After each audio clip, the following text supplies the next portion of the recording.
발표 시작하겠습니다. 저희는 남아승, 유지원으로 구성된 코코 3팀입니다. 저희는 주제가 문과 대학생들의 취업을 위한 구직정보 시각화입니다. 저희는 태블로를 사용해서 시각화를 하였는데요.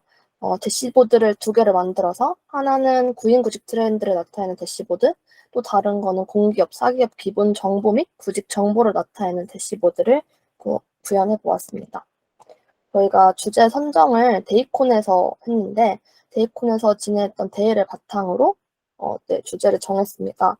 이랬던 이유는 첫 번째로 다른 사람들 코드 확인이 용이하다는 점과 두 번째로는 저와 지원님이 지난 2학기 때 코사다마에서 데이터 분석 커리큘럼만 공부를 했고 태블로를 활용해서 시각화한 경험이 없기 때문에 이번 기회에 도전을 해보고 싶어서 데이콘에서 주제를 찾아보았고 그 결과 구직자를 위한 기업 트렌드 시각화 경진대회를 선정하였습니다.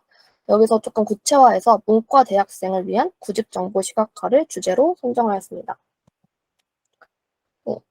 앞서 말씀드린 것처럼 저희는 구인 구직 트렌드와 기업 정보 제공 이 두 가지의 대시보드를 구현해 보았는데요. 구인 구직 트렌드는 기업 중분류별 구직 인원 추이와 구인 인원 추이 그리고 그 두 가지를 인원을 비교한 과 그리고 지역별 구인 인원 탑3를 맵으로 구성을 해보았고 두 번째 대시보드인 기업 정보 제공 대시보드는 공공기관과 사기업으로 나누어서 준비를 해보았습니다.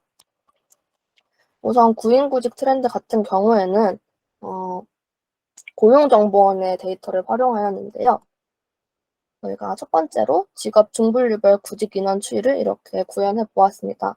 3월에 구직자가 크게 늘었다가 다시 줄어드는 모습을 볼 수 있고 그리고 보시는 것처럼 제일 윗줄에 있는 게 경영행정사무직인데 꾸준히 구직자가 월등히 많고 대체적으로 그 다음으로 음식 서비스직 그리고 사회복지 종교직의 순서를 보이고 있습니다.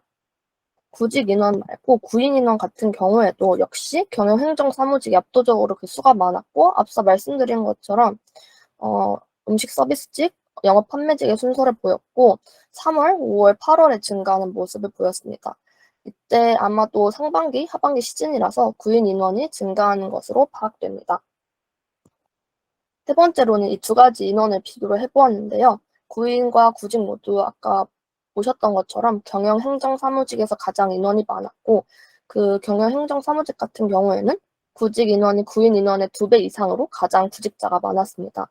그리고 예술 디자인 방송직은 작년 11월을 기준으로 2,209명을 구인했지만 15,300명의 구직자가 이 직종에 지원하였습니다.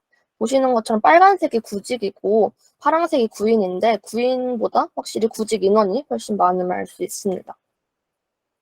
그리고 구인 인원에 따라서 저희가 지역별 구인 인원을 이렇게 맵으로 구현을 해보았는데 구인 인원에 따라서 지도의 색이 진해지도록 하였고 지역을 클릭하면 구인 1, 2, 3위 직종과 총 구인 인원을 확인할 수 있습니다. 보시는 것처럼 가장 진한 부분은 경기도고 그 다음 서울, 부산, 대구 순으로 일자리가 많았고 대부분의 지역에서 경영행정사무직, 음식 서비스직, 사회복지 종교직 세 지역군을 가장 많이 구인하였습니다. 네, 이렇게 클릭을 하면은 1, 2, 3위와 총 구인 인원을 보실 수 있습니다.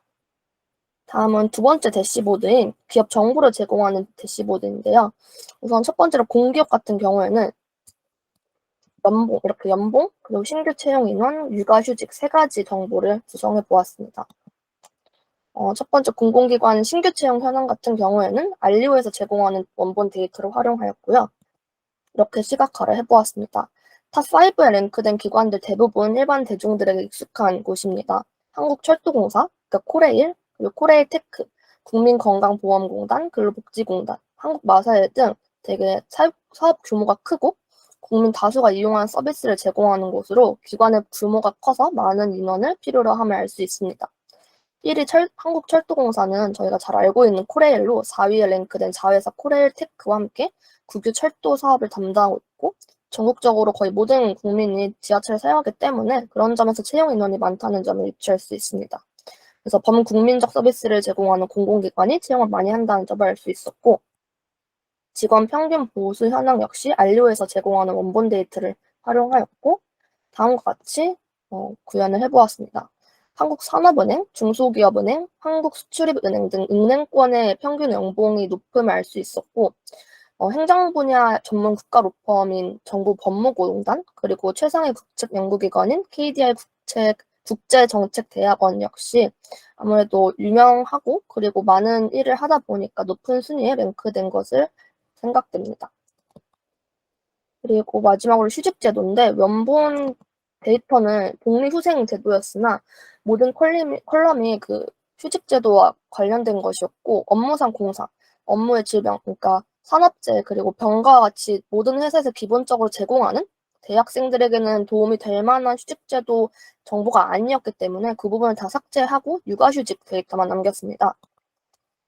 앞선 연봉, 신규 채용 인원과 다르게 상위 몇 개의 기관을 선정한 것이 아니라 육아휴직 제도를 시행하는 모든 공공기관을 가져왔는데 총 9개의 공공기관이었고, 왼쪽 파란색 차트는 교육과 관련된 기관으로 아무래도 교육 종사인들이 육아휴직을 많이 사용할 수 있고 교육계가 여성 비율이 높아서 그렇다고 추측을 해보았습니다.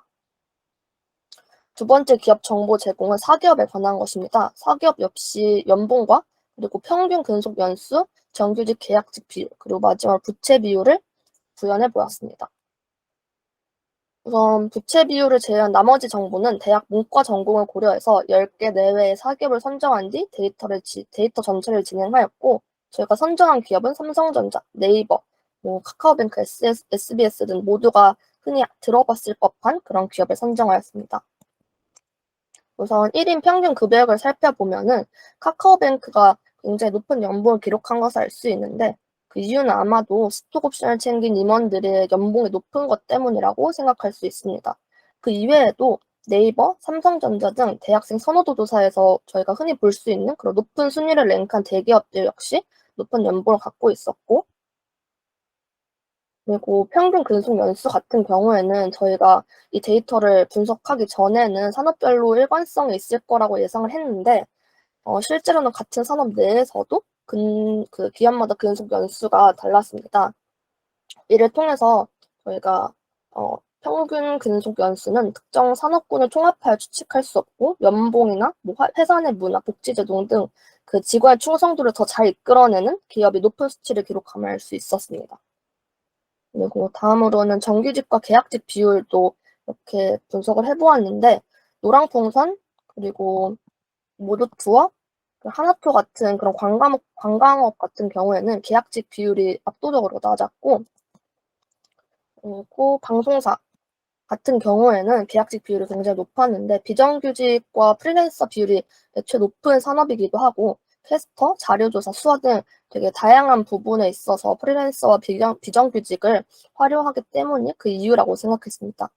그리고 은행 같은 경우에는 계약직 비율이 10% 내외였는데, 여기 보시는 게 카카오뱅크랑 신한은행, 네, 보실 수 있고,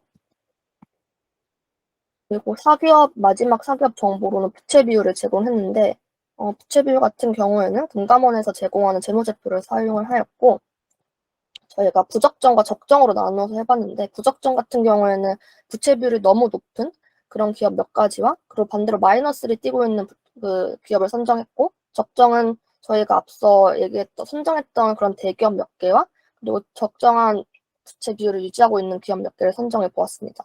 부적정 같은 경우에는 항공사가 부채 비율이 굉장히 높았는데, 아무래도 저희가 코로나 때 관광이 많이 제한이 되다 보니까 그 때문이라고 생각을 했고, 그리고 여기 보시는 것처럼 쌍용 자동차가 마이너스 1,800을 기록하고 있는데, 작년 기사긴 한데 쌍용차가 그 2021년 말에 100% 자본이 잠식됐다는 그런 소식이 있었습니다. 아무래도 그 때문에 부채 비율이 마이너스를 기록한 것 같고, 그리고 베스파라는 회사 역시 마이너스를 기록했는데, 여기 역시 50% 이상 자기 자본이 잠식돼가지고 네, 이런 수치를 나타낸 것 같습니다.